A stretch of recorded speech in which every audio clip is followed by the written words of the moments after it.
Yes, people did, in a very specific way, and for a brief time, mail their children through the US Postal Service. It sounds wild, even impossible, but it really happened. It wasn't like putting a child in a box and sticking stamps on it, though that's often what people imagine. It was more about a loophole, a time when rules were new, and a system of trust that seems almost alien today. This strange bit of history tells us a lot about the early 1900s, about the importance of the Postal Service then, and about how parents tried to solve problems in a world without easy options. The idea itself is shocking. Mail a child? It brings up images of small packages and careful handling, but also of real danger. Most people, when they first hear it, think it must be a joke or some kind of urban legend. But it's not. It's a true, if short-lived, part of American history. The practice was a direct result of the Parcel Post service starting in 1913. Before that, you couldn't mail much more than letters and small packages. The new service changed everything. It allowed for much larger and heavier items to be sent through the mail. This was a huge deal, especially for people living in rural areas. And it connected them to the world in a new way. It let farmers send their produce and families order goods they couldn't get locally. But the rules for this new service were still being figured out. There were new categories of mail, new weight limits, and new costs. And like with any new system, people found ways to use it that the original planners probably never thought of. This is where the story of mailing children comes in. Parents, seeing the efficiency and reach of the Postal Service, and sometimes facing high costs for other transportation, started to see mail carriers as a way to send their kids from one place to another. It wasn't done secretly or illegally, at least not at first. It was done with stamps, with the knowledge of post office employees, and with the mail carriers themselves acting as escorts. The trust in the Postal Service back then was immense. Mail carriers were seen as reliable, honest, and dedicated. They traveled all kinds of roads, in all kinds of weather, to deliver mail. For many rural families, the mail carrier was a familiar face, a connection to the outside world. So, asking them to also deliver a child might not have seemed as strange then as it does to us now. It was a time when communities were often tight-knit, and people helped each other out. This unusual practice shows a remarkable level of ingenuity on the part of parents, a willingness of postal workers to go above and beyond, and a system that, for a short while, allowed for such a thing to happen. But it also highlights the quickly changing world of the early 20th century, where new technologies and services brought both convenience and unforeseen challenges, leading to regulations catching up to people's clever interpretations. It's a fascinating look back at a time when the lines were a little blurrier and the unexpected was sometimes just a postage stamp away. The whole idea of mailing children started because of a big change in the U.S. mail system. Before 1913, if you wanted to send a package that was heavier than 4 pounds, you were out of luck with the post office. You'd have to use a private express company, and that could be expensive, but things changed on January 1st, 1913. That's when the U.S. Post Office Department launched Parcel Post. This was a huge deal. It meant that regular people could now send much larger packages, up to 50 pounds in some zones, through the mail. The reason for Parcel Post was simple convenience for the public and a way to boost commerce, especially in rural areas. Imagine living somewhere far from a town. Getting goods, sending produce to market, it was all much harder. But Parcel Post made it easier. Suddenly you could mail anything from a sewing machine to a baby chick. And people did. The service was incredibly popular right away. Millions of packages were sent in the first few months. But here's where the mailing children part comes in. The new Parcel Post rules were broad. They listed what could be mailed and what couldn't. They didn't specifically say no children. They said that mailable matter included any article of merchandise and gave weight limits. What wasn't clear was how far that interpretation could stretch, and some parents, looking for a cheap and reliable way to send their children to relatives, saw a loophole. The very first recorded instance of a child being mailed happened just a few weeks after Parcel Post began. It was in January 1913 in rural Ohio. A baby boy, James Beagle, was sent by his parents to his grandmother, who lived a few miles away. The cost was 15 cents in stamps, which was the regular rate for a package weighing under 11 pounds.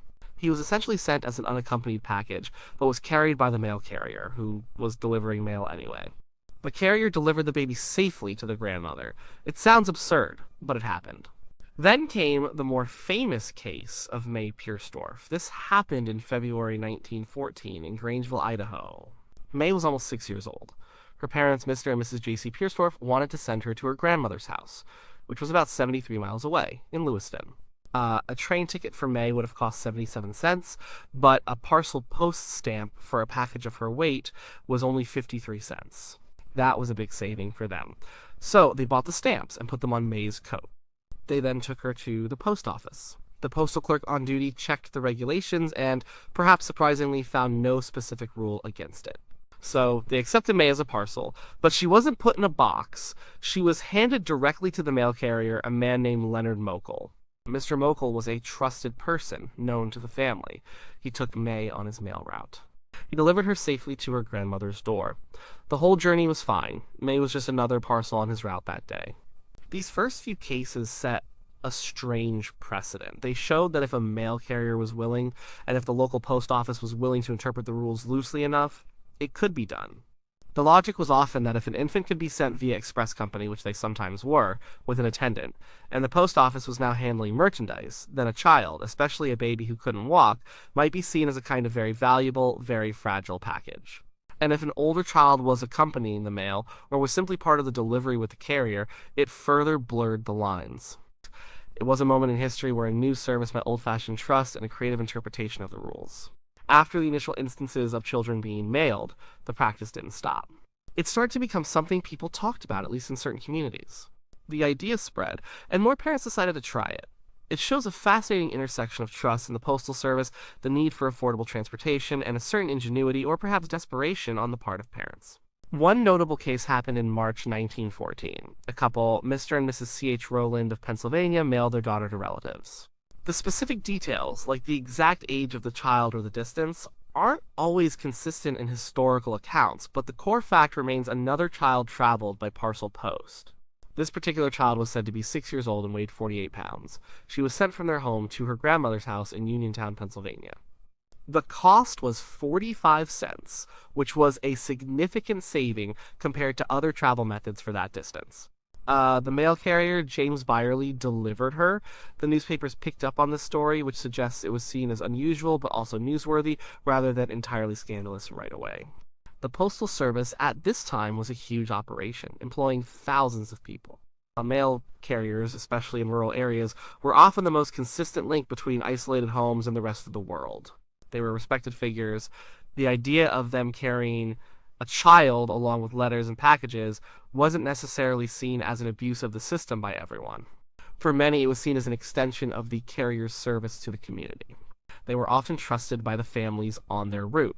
These cases weren't happening daily across the entire country, but they were regular enough to cause some internal discussion within the post office department. Each time a child was mailed, it seemed to generate some local buzz and sometimes make it into the regional newspapers. These news reports weren't always critical. Sometimes they reported it almost factually, as a clever new use of the Parcel Post system. Other times, there was a tone of disbelief or mild amusement. The motivations for parents were pretty clear: cost and convenience. Train travel, especially for children, could be expensive. If you lived somewhere without a train station, getting to one was another hurdle. The mail carrier, however, came right to your door, or very close to it. For a few cents, a child could be transported safely to a relative's home, often with the carrier checking in on them during the journey. It really speaks to the high level of trust people had in the postal system and its employees. The postal regulations at the time were extensive, but didn't specifically address the mailing of humans. The intent of Parcel Post was for articles of merchandise and other goods, but when presented with a child and the correct postage, and without a clear rule saying no humans, some postal clerks and carriers apparently made the decision to go ahead with it. It was a period of interpretation and adaptation. This period of mailing children highlights an interesting aspect of early 20th century America, a certain practicality combined with a community spirit. People were resourceful. If a system could be bent to serve a need, it often was, especially if it was cheaper and seemed safe. The mail carriers, for their part, often took on the role of temporary guardians. They made sure the children were okay, just as they made sure fragile packages arrived intact. But this couldn't last forever. As more instances came to light, and as the story spread, questions began to be raised. Was this truly the intent of Parcel Post? Was it safe enough? What if something went wrong? These questions, which probably started as murmurs, would eventually grow louder and lead to a more official stance from the Post Office Department. The heyday of human parcels was drawing to a close, even if people didn't know it yet. The novelty was wearing off, and the potential risks were starting to become more apparent than the convenience. The unusual practice of mailing children through the US Postal Service didn't last very long. While it might have seemed like a clever workaround to some parents and an act of community service to some mail carriers, it quickly became clear that it wasn't a sustainable or appropriate use of the postal system. The official stance of the Post Office Department began to harden, driven by concerns about safety, liability, and the very spirit of the regulations. One of the turning points was an incident in 1915. A mail carrier, in an effort to deliver a child parcel, had to cross a river. The story goes that the carrier, with the child in tow, had to navigate a challenging passage, raising questions about the inherent dangers of such deliveries. While the details of this specific event are sometimes fuzzy in historical records, the general sentiment it reflects is accurate. The risks involved were becoming too great to ignore. Children are not inanimate objects. They need constant care, attention, and are vulnerable to a host of unforeseen circumstances. The Postmaster General at the time, Albert Burleson, was ultimately responsible for the operations of the entire Postal Service. As more stories of human parcels made their way up the chain of command, it became clear that a definitive policy was needed. It wasn't just a matter of interpreting vague rules anymore, it was about protecting children and maintaining the integrity and purpose of the mail service. So, in June 1915, just over 2 years after Parcel Post began, the Postmaster General issued a clear and decisive statement. He formally announced that children could not be sent through the mail. The official communication clarified that children cannot be accepted for mailing. This was a direct response to the various incidents that had occurred, and the growing public discussion around the practice. This wasn't just a suggestion, it was a directive. It meant that local postmasters no longer had the discretion to accept children, even if a mail carrier was willing to transport them. Any employee found to be facilitating such a delivery would be in violation of postal regulations. This put a definitive end to the brief period of children traveling as mail. The reasons for the ban were straightforward and made sense. First and foremost was safety. The Postal Service is designed to transport goods, not people. Mail carriers, while trustworthy and dedicated, are not trained childcare providers or escorts for passengers. They operate on routes that can be dangerous, in all kinds of weather, often alone. The idea of entrusting a child's safety entirely to this system, especially for longer distances, was simply too risky. Second, there was the issue of liability. If a child were to be injured, lost, or worse while in the mail, the Post Office Department would be facing a huge legal and public relations crisis. The financial and moral responsibility would be immense. The potential for tragedy far outweighed any perceived convenience or cost savings. Third, it went against the fundamental purpose of Parcel Post. The service was meant for merchandise and goods, not human beings. Allowing children to be mailed blurred the lines between a postal service and a passenger transport service. It created an administrative headache and deviated from the core mission. The ban meant that while a child might still travel with a mail carrier in some informal capacity in very specific local circumstances, like a neighbor giving a ride, they could no longer be legally or officially considered mail. No stamps would be accepted, and no postal employee could treat a child as a package to be delivered. The era of human parcels had truly ended. It was a short-lived chapter, but one that left a lasting curious mark on the history of the US Postal Service and the public's interaction with it. The quick implementation of the ban showed that even though the initial rules were open to interpretation, the Post Office Department was willing to adapt and correct course when it became clear that a practice was unsafe or inappropriate. The story of people mailing their children through the US Postal Service is more than just a quirky historical footnote.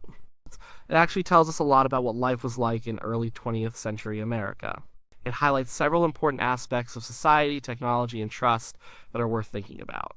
First, it shows just how vital the Postal Service was, especially in rural areas. Before widespread cars and good roads, the mail carrier wasn't just someone who dropped off letters. They were often the main link to the outside world. They brought news, goods, and sometimes even a sense of connection that might otherwise be missing. The incredible trust placed in these individuals by parents, entrusting them with their children, speaks volumes about their reputation and role in the community. The mail carrier was seen as reliable, honest, and a good neighbor. Second, it reveals the economic realities of the time. Sending a child by train or other private transport could be expensive. For families trying to make ends meet, saving a few cents on postage compared to a train ticket could have been a real factor. The fact that parents even considered the Postal Service as a cheaper alternative for child transport highlights that they were looking for practical, affordable solutions to everyday problems. It wasn't always about being reckless, it was often about resourcefulness in a time of fewer options and less affluence for many. Third, it illustrates the rapid changes happening in America. The early 1900s were a time of huge shifts. New technologies like the automobile were emerging, but they weren't yet universal. The Parcel Post service itself was a new technology in a way, expanding what was possible through a trusted government institution. People were figuring out how to use these new systems, and sometimes those explorations led to unexpected places like mailing children. The rules for these new services were being written and interpreted on the fly.